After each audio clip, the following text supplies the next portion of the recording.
నమస్తే, welcome to Arjuna channel. ప్రస్తుతం మనం 7వ డివిజన్ జనసేన కార్పొరేటర్ అభ్యర్థి నూరా రాహుల్ శివతో ఉన్నాం. ప్రస్తుతం వారితో మాట్లాడదాం. నమస్కారం అండి. నమస్కారం. చెప్పండి, ప్రచారం ఎలా సాగుతుంది? సూపర్ రెస్పాన్స్ ఉంది పబ్లిక్ నుండి కూడా. ఫస్ట్ ఆఫ్ ఆల్ జై జనసేన. పవన్ కళ్యాణ్ గారి సిద్ధాంతాలతో ముందుకు వచ్చాం. గత 34 సంవత్సరాలు నా ఏజ్. గత 15 సంవత్సరాలుగా పాలిటిక్స్లో ఒక్కొక్కరికి సపోర్ట్ చేస్తూ ముందుకు నడుస్తూ వచ్చిన. అన్ని పార్టీల పరంగా ఉన్న ఏ కండువ కప్పుకోకుండా బ్యాక్ బోన్గా ఉండిపోయినా. ఖచ్చితంగా ఏరియా డెవలప్మెంట్స్ ఏమున్నాయి, ఏం లేదు, ఎక్కడెక్కడ కార్పొరేటర్లు కనీసం నిలబడి మాట్లాడుతున్నారా లేదా వ్యవస్థ నుంచి నాకు ఐడియా ఉంది.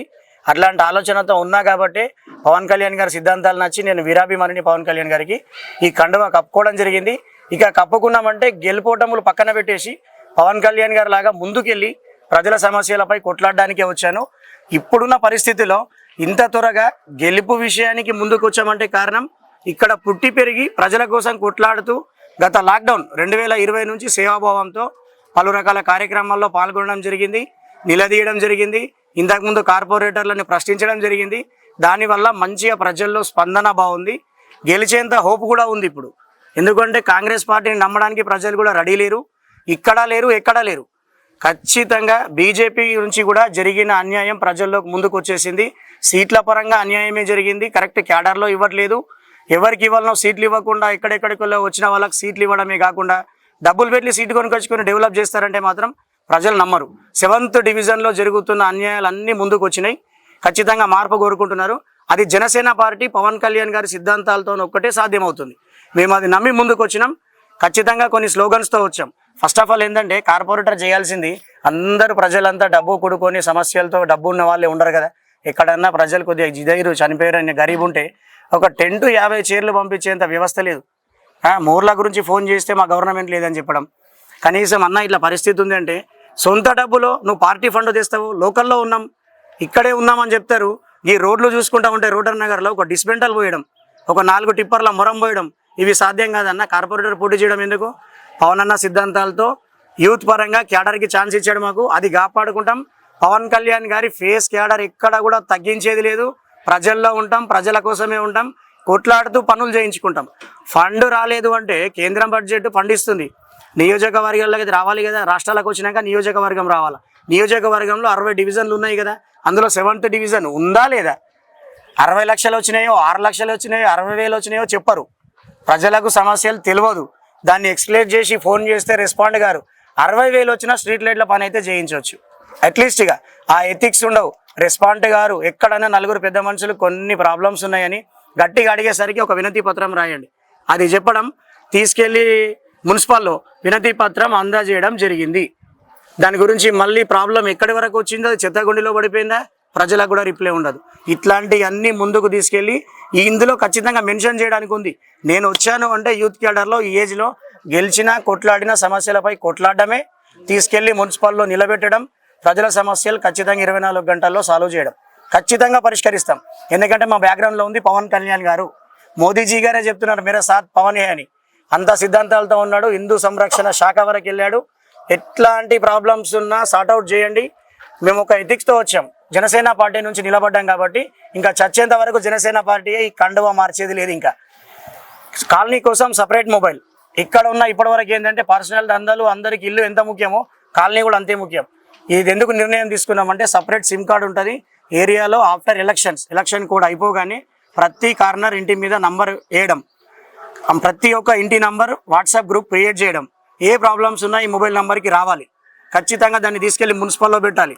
గెలిచినా ఓడినా స్టార్ట్ అవుతుంది. ప్రజల ఆశీర్వాదంతో గెలిస్తే మాత్రం day by day sort out ఉంటుంది. ఇవి కాకుండా లక్షలు పెట్టి బీజేపీ నుంచి సీట్లు కొనుకొచ్చుకుంటున్నారు, అన్ని పార్టీల నుంచి సీట్లు కొనుకొచ్చుకుంటారు. ఏం డెవలప్ చేస్తారు? ఆ డబ్బుల గురించి ఆలోచిస్తున్నారు. ఎక్స్ కార్పొరేటర్లను చూసుకుంటూ వచ్చినాం మేము. ముగ్గు పోసి ఒక టిప్పర్ ఇసుక పడిందా 20-30 వేలు వసూలు చేయడం ఇంటి వాళ్ళ దగ్గర. సెట్ బ్యాక్ అడుగుతారు. ప్రజలకు ఇబ్బంది పెట్టినాక సెట్ బ్యాక్ ఏందన్నా? గవర్నమెంట్ కూడా అవసరం లేదు. ప్రజలు అప్పటి నుంచి సెట్ బ్యాక్ ఉందా? అన్ని ఏరియాలలో 5 ఫీట్లు వదిలిపెట్టి కట్టండి, లేదంటే మున్సిపల్ బండి వేస్తుంది, 40,000 ఇవ్వాలా, ఇవి వద్దు. ఇంకా ఖచ్చితంగా మార్పు కావాలా. 100% మార్పు కోసమే వచ్చినాం. జనసేన పార్టీ నిలదీయడానికి రెడీ ఉంది. ఖచ్చితంగా మా అదృష్టం బాలేక ఇప్పుడే ప్రజలు ఛాన్స్ ఇయ్యక ఏ పార్టీ నాయకుడన్నా గెలిచిండా 6 to 6 మార్నింగ్ 6 నుంచి సాయంత్రం 6 గంటల వరకు నా ఫోన్ కాల్ మోగుతూనే ఉంటుంది.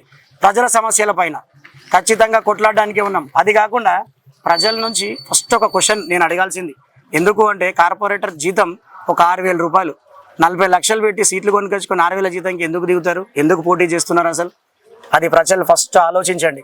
6,000 జీతం ఏదైతే కార్పొరేటర్కి ఇస్తుందో మేము ఒక నిర్ణయం తీసుకున్నాం. ఇది పవన్ అన్న సేన కాబట్టి 6,000 జీతంకి మన ఏరియాలో లాక్డౌన్లో 10th పాస్ అవుట్ అయ్యి ఏదో ఇబ్బందులతో ఉన్న 27 మంది పిల్లల్ని కొద్దిగా ప్రాబ్లమ్స్ సార్ట్అవుట్ చేసాం. 2 నెలలకు ఒక పిల్లగాన్ని తింపడం, 10,000 జీతం మేము కేటాయించుకుంటాం. ఏరియా మొత్తం తిరగాలి, ప్రాబ్లమ్స్ ఏమున్నాయో నా దగ్గరికి తీసుకురావాలి, కొట్లాడి మున్సిపల్ నుంచి ఏ పరంగా దేవాలనో ఆ పరంగా ప్రాబ్లం పరిష్కరించడమే మా బాధ్యత. ఇట్లాంటి ఎథిక్స్తో వచ్చినాం. మేనిఫెస్టో పెడుతున్నారు, అన్ని పార్టీల నుంచి పెడుతున్నారు పెద్ద మనుషులు. ఏం మేనిఫెస్టో పెడుతున్నారు? ఆరోగ్య కేంద్రం పెడతారట. గవర్నమెంట్ ల్యాండ్ ఉందా మన ఏరియాలో? ఏదైనా సర్వే నెంబర్ ఉంటే చెప్పండి, గవర్నమెంట్ ల్యాండ్ ఉందేమో. ఎందుకంటే నాకు రెవెన్యూ డిపార్ట్మెంట్లో ఉన్నారు, మున్సిపల్లో పరిచయం ఉన్నారు. కనీసం నేను అడుగుతాం, మరి ఆరోగ్య కేంద్రం ఇన్ని సంవత్సరాల నుంచి లేదా? 30 సంవత్సరాలుగా పోటీ చేస్తారు, ఇప్పుడు గుర్తుకొచ్చింది ఆరోగ్య కేంద్రం, హాస్పిటల్. ఫస్ట్ ప్రజల్ని చూడండి అన్న. గరీబ్ ఉన్నారు, ఇంట్లోకి వెళ్ళి బయటకు వెళ్ళడానికి కూడా రోడ్లు మంచిగా లేవు. బిల్డర్స్ ఉన్నారు, నేను కూడా ఒక బిల్డర్నే. ఇప్పుడు నేను ముందుకు వచ్చినా కదా, డిస్మెంటల్ ఏదైనా పనుల మీద ఉంటే ఒక 4 ట్రాక్టర్లు పోసి మొరమైతే పోయిస్తా.